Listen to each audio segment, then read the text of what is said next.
The appraiser's hand trembled as he pulled the velvet pouch from inside the organ pipe. Ms. Reyes, he whispered. I need you to sit down. Nina watched him extract another pouch. Then another. His face had gone pale. How many are there? She asked. I've counted 37 pipes that have false bottoms. So far I've found. He swallowed hard. I've found approximately 200 individual stones. Uncut diamonds. Rubies. Emeralds. Sapphires. Ms. Reyes, your aunt wasn't hiding costume jewelry. This is museum-grade material. 17th, 18th century. Possibly older. But that was 4 weeks ago. For weeks earlier, Nina sat on her apartment floor surrounded by final notices. Electric, past due. Water, disconnect scheduled. Student loans, default imminent. The pharmacy bill for her daughter Zoe's EpiPens sat on top. $847.29. Her checking account showed $94.12. Zoe was at school. 2nd grade. She deserved a mother who could afford her medication without choosing between that and rent. Nina's phone rang. Her brother Marcus. Did you hear? Aunt Delilah died. Estate sale is Saturday. Mom says there's nothing valuable. Just donate it all. But you know how she hoarded. Maybe you can grab some stuff to sell? Furniture, or whatever. Nina closed her eyes. Aunt Delilah. Dad's eccentric sister who'd lived alone in that crumbling Victorian on Ash Street. Who'd taught piano for 40 years and never married. Who'd smell like lavender and sheet music. I'll go look, Nina said. Don't bother with that broken organ, though. Mom already called a charity to haul it away. Thing's been broken since the 80s. Dead weight. Saturday morning, Nina stood in Aunt Delilah's house. Her mother and Marcus had already picked through everything, taking the china set, the silver candlesticks, the antique mirror. They'd left the broken furniture, boxes of old books, and in the parlor, the massive pipe organ. It dominated the room, 7 feet tall, dark mahogany gone dusty, pipes rising like a miniature cathedral. Nina remembered Aunt Delilah playing it when she was little, before whatever mechanism ran it had died. After that, it had sat silent for decades. Complete junk, her mother had said that morning, jingling her car keys. The china alone appraised at $3,000. This other stuff? Donation fodder. The organ people are coming Monday to haul that monstrosity away. Nina ran her hand along the wood. It was beautiful, even broken. Carved details, inlaid panels, craftsmanship from another era. She thought of Aunt Delilah sitting here, playing Bach and Beethoven to an empty house. Her phone buzzed. Landlord. Rent is now 12 days late. Need payment by Tuesday or filing eviction. Nina made a decision she couldn't explain. She called the charity and canceled the pickup. Then she called a moving company that offered payment plans. I need an organ moved to storage. How much? For that size? $380. Money she didn't have. But Nina arranged it anyway, signing the payment plan with shaking hands.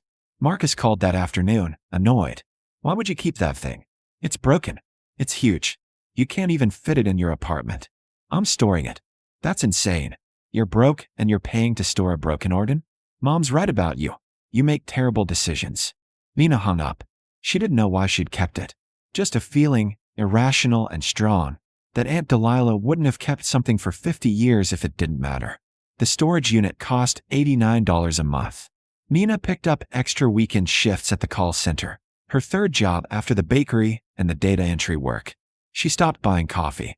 She walked to save bus fare. And twice, late at night when Zoe was asleep, she took the bus to the storage facility and sat with the organ. It really was beautiful. The pipes gleamed dully in the fluorescent light. She touched them gently, wondering what music they'd made before they'd gone silent. On one of those visits, she noticed something odd. One of the smaller pipes had a tiny gap where it connected to the base. She wiggled it. It shifted. Nina pulled harder. The pipe came free. It was heavier than it should be. Much heavier. She tilted it toward the light.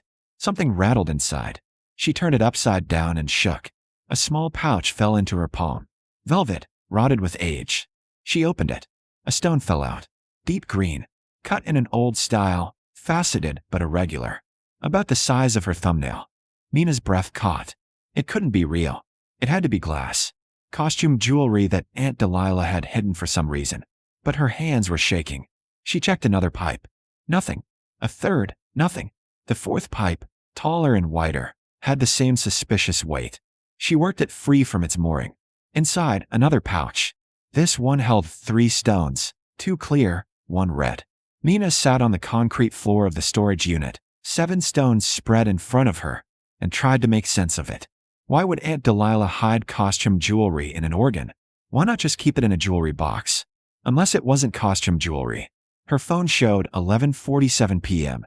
Too late to call anyone. Too late to think clearly. But Nina carefully gathered the stones, put them in her purse, and locked the storage unit. On the bus home, she Googled how to tell if gemstones are real. The articles were technical, overwhelming. She'd need an expert. Monday morning, Nina called in sick to the bakery and took the stones to a jeweler on 5th Street, the least intimidating one she could find. The jeweler was a gray-haired woman named Sarah. She looked at the stones under magnification for a long time. Then she looked at Nina. Where did you get these? My aunt's estate. Are they real? The emerald is genuine. Old cut, probably 18th century.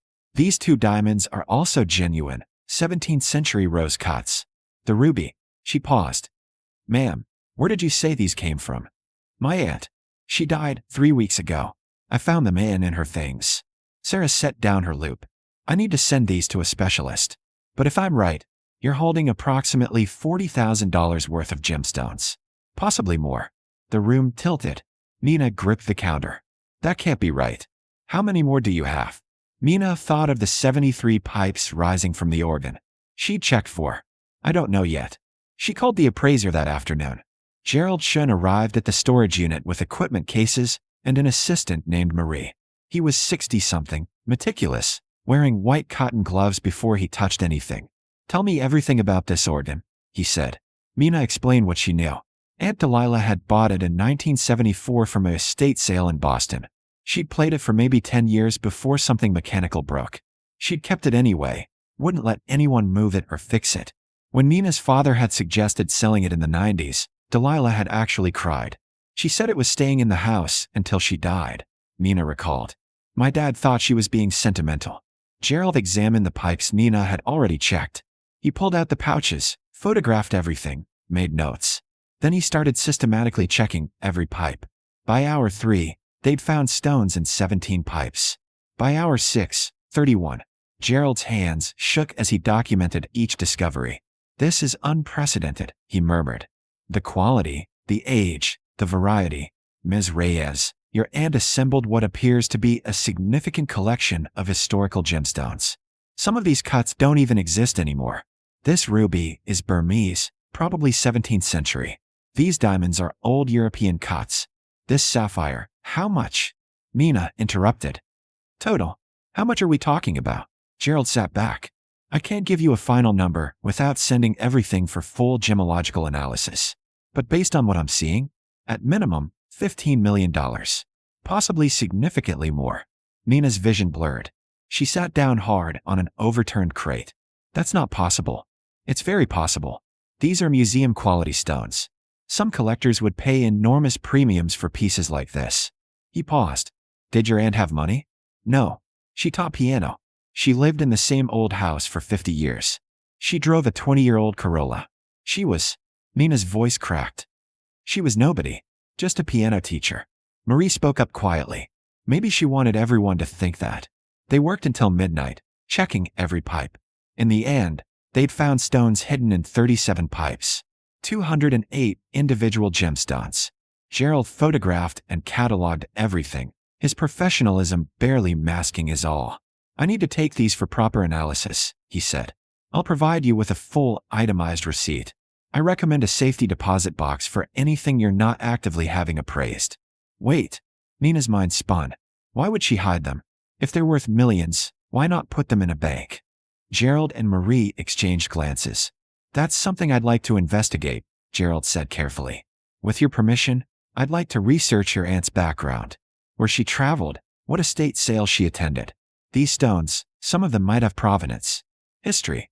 If they were stolen, or if my aunt wasn't a thief. I'm not suggesting that. But this collection didn't appear randomly. She acquired these somehow. Legally, I hope. But we need to verify that before you can sell anything. Nina felt sick. What if they were stolen? What if she had to give them back? Gerald seemed to read her face. Ms. Reyes, don't panic. Estate sale purchases are legally defensible. If she bought these legitimately, even if the sellers didn't know their value, they're yours. We just need documentation. If you're following Mina's story, subscribe now, because what happens next will change everything. Mina spent the next week in a fog. She went through her shifts mechanically, her mind miles away. Gerald called daily with updates. He'd sent stones to 3 different gemological institutes. He'd hired a researcher to dig into Aunt Delilah's past. On Thursday, he came to her apartment with a folder of documents. I found something. Your aunt traveled extensively from 1972 to 1995, over 40 documented trips to Europe, mostly Eastern Europe and Russia right after the Soviet collapse. She attended estate sales, bought entire lots of what records described as costume, jewelry, and broken antiques. She paid pennies for boxes of materials. He spread out receipts. $20 for a lot of assorted paste jewelry, $50 for damaged trinkets, $100 for Victorian-era costume pieces. She was hunting, Mina whispered. Exactly. The Soviet collapse created chaos. Families were liquidating estates that had been locked away for decades. Nobody knew what they had. Your aunt had knowledge. She'd studied gemology. Did you know that? Mina shook her head. There's a certificate from 1969. She took a 2-year course in gemological sciences. She knew how to spot quality under tarnish and damage. She'd buy entire lots, extract the real stones, and apparently hide them. But why hide them in the organ? Gerald smiled. Because nobody looks in a broken organ. It's the perfect safe, too big to steal, too worthless to examine, always in plain sight. She could have kept this collection for decades without anyone knowing. Is it legal? Can I keep them? I've consulted with 3 attorneys. Every purchase she made was documented and legal. The sellers had the opportunity to evaluate what they were selling. She simply had better knowledge. Everything is yours. Mina sat down. Her hands were shaking. How much? Final number. Gerald pulled out another document. Based on completed gemological reports and preliminary auction estimates, the collection is valued at $267 million. The number was so large it didn't mean anything. Mina stared at the paper, at the itemized list of stones, diamonds from the Mobile period, Burmese rubies, Colombian emeralds, Ceylon sapphires. Each one with an estimated value that made her dizzy. $267 million, she repeated. Before taxes and auction fees, yes. After, you're looking at approximately $170 million in actual proceeds. Her phone buzzed. The eviction notice, Tuesday's deadline had passed. She'd be locked out by the weekend. What do I do? She asked. First, we secure everything. I've arranged vault storage. Second, we approach auction houses. Prestes and Sotheby's are both interested. Third, you hire a legal team and a financial advisor. And Ms. Reyes. Gerald's expression softened. You breathe. Your life just changed. Mina called Zoe's school and said she'd be late for pickup. Then she sat in her tiny apartment, the apartment she was being evicted from, and let herself cry. Not from relief. Not from joy. From the sheer impossibility of it all. Aunt Delilah had lived small. Had taught piano to bored children. Had driven that beat-up Corolla. Had died alone in her old Victorian house. And all that time, she'd been sitting on a fortune that could change everything. Mina picked up her phone and called Marcus. "Bae," she said when he answered. "Remember that broken organ you said was junk?" Marcus showed up at her apartment an hour later with their mother. Nina let them in, watching their eyes sweep over her cracked linoleum and secondhand furniture. "What's this about?" her mother asked. "Marcus said you found something in Delilah's trash?" "Not trash. The organ." Nina pulled out her phone and showed them Gerald's preliminary report. Aunt Delilah had gemstones inside it. 208 stones. They're worth approximately $267 million. Her mother went pale. Marcus grabbed the phone, scrolling frantically. "That's impossible," he said. Delilah was poor. She taught piano for $35 an hour. She didn't have millions. She didn't spend millions. She collected them. Mina took the phone back. She bought them legally at estate sales. She authenticated them herself. She had gemology training. And she hid them for 50 years. "In the organ we were going to donate," her mother whispered. "Oh my God. You almost gave away $267 million. Marcus's face shifted through emotions, shock, disbelief, then something harder. The estate wasn't settled yet. Legally, everything in that house should have been divided equally. You can't just claim, I can actually. Delilah's will left the house contents to be divided as the family sees fit. You took the china and the silver. I took the organ. You chose first. But we didn't know. Neither did I. Mina's voice was steel. You made your choice based on what you thought was valuable. I made mine. That's how it works. Her mother sank onto the couch. Mina, honey, this is a family matter. We should share this. Your brother has student loans. I have medical bills. I have an eviction notice. I've been feeding my daughter pasta for dinner 4 nights a week because I can't afford groceries. I work 70-hour weeks and still can't pay for her EpiPens. Mina felt her composure cracking. Where was the family when I needed help? You never asked. I asked Marcus for a loan 6 months ago. $300. He said I should budget better. Marcus flushed. That's not. I didn't know it was that bad. Because you didn't ask. You never ask. You just assume I'm making bad decisions. Mina stood. I need you both to leave. I have a meeting with Christie's tomorrow, and I need to prepare. Mina, please, her mother said. Don't be hasty. We can figure out something fair. I'll give you each $10,000. That's more than fair. That's more than generous. The rest is mine and Zoe's. She ushered them out. Marcus tried to argue at the door, but Mina shut it firmly and locked it. Inside, her hands shook. But she'd done it. She'd held her ground. Her phone rang. Gerald. Christie's wants to fast-track the auction. 6 weeks. They're estimating the collection could bring even more than we thought. Maybe $300 million if the right collectors bid. Ms. Reyes, this is going to be the gemstone sale of the decade. 6 weeks later, Mina stood in Christie's Manhattan showroom, wearing a navy dress she actually owned instead of borrowed. Zoe sat beside her, wide-eyed at the chandeliers and the crowd. Lot 47, the auctioneer announced. A collection of 5 Mughal period diamonds, rose cut, circa 1650. The bidding started at $2 million. It climbed 3, 4, 6, 8. Phone bidders competed with collectors in the room. When the hammer fell at $11 million, Zoe squeezed Nina's hand. Mom, that's just 5 stones. I know, baby. We have 203 more. By evening's end, the auction had brought in $287.4 million. After fees and taxes, Nina would walk away with $191 million. She'd already arranged trusts for Zoe's education. She'd paid off her debts, all of them, including student loans from a degree she'd never finished. She'd bought a house in a neighborhood with excellent schools. But the moment that mattered most came 2 weeks after the auction, when Nina stood in front of a small brick building with a bronze plaque. The Delilah Reyes Music Academy.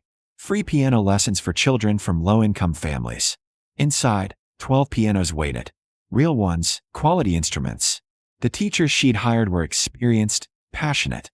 The students, kids whose families could never afford lessons, would start next week. Mina had also endowed a gemology scholarship at the State University, and she'd quietly paid off the medical debts of every family in Zoe's school. But the academy was personal. This was Aunt Delilah's legacy made visible. Not the money, but what the money meant. A woman who'd lived small had dreamed big. Who'd seen value where others saw junk. Who'd spent 50 years proving everyone wrong. Ms. Reyes. The contractor handed her the keys. We're all finished. The piano in the main room. That's the one you requested? Nina walked into the main teaching studio. In the center stood Aunt Delilah's pipe organ, fully restored. The pipes gleamed. The wood shone. A master craftsman had spent 6 months bringing it back to life. Nina sat at the bench and pressed a key. The sound filled the room. Rich, deep, perfect. She played a simple scale, then a chord. The organ responded beautifully, voice bright and clear after decades of silence. Mom. Zoe appeared in the doorway. It works now. Yeah, baby. It works now. That night, in their new house, Nina sat in her office, with built-in bookshelves and a window overlooking the garden, and opened her laptop. Marcus had emailed twice asking to discuss the situation. Her mother had left voicemails suggesting they work together on family investments. Mina deleted them all. She pulled up the foundation's website, the Delilah Reyes Foundation for Music and Gemological Studies. The mission statement was simple: teaching people to see value where others see nothing. There was work to do. The academy needed administrative staff. The scholarship fund needed promotion, and Nina had been approached by a museum about donating certain historically significant pieces for public display. She was considering it. But tonight, she just sat in her office and breathed. No eviction notices. No past due bills. No choosing between medicine and food. Zoe was asleep in a real bed in a real room with bookshelves and a desk. Tomorrow, Nina would take her to buy school supplies. Real supplies, not dollar store scraps. They'd get groceries without calculating every item. They'd live. Her phone buzzed. Gerald, sending photos of the museum exhibition proposal. 3 of Aunt Delilah's most significant stones would be displayed at the Smithsonian, with a plaque explaining their provenance. Nina smiled and started drafting her response. She'd donate them, she decided. Aunt Delilah had spent 50 years hiding beauty. Now it deserved to be seen. Outside, the moon rose over their tree-lined street. Inside, the house was warm and quiet, and theirs. Nina thought about Aunt Delilah at estate sales in cold Soviet-era warehouses, carefully examining worthless trinkets, seeing what no one else could see. She'd lived her whole life overlooked. A spinster piano teacher. Nobody important. But she'd built an empire from discarded treasures. And she'd left it to the one person who understood what it meant to be dismissed, to be underestimated, to keep going anyway. Nina opened a new document and started writing. Zoe deserved to know the full story. How her great-aunt had traveled the world with sharp eyes and sharper knowledge. How she'd turned $20 estate sale lots into millions. How she'd hidden her fortune in plain sight and waited for the right person to find it. How being overlooked isn't the same as being worthless. The organ in the academy would play for decades now, teaching children to make beauty. The stones would rest in museums, teaching people to see value in history. And Nina would make sure everyone knew Delilah Reyes's name. Not the piano teacher. The genius who turned broken things into miracles. And proved that patience, knowledge, and quiet determination could change everything.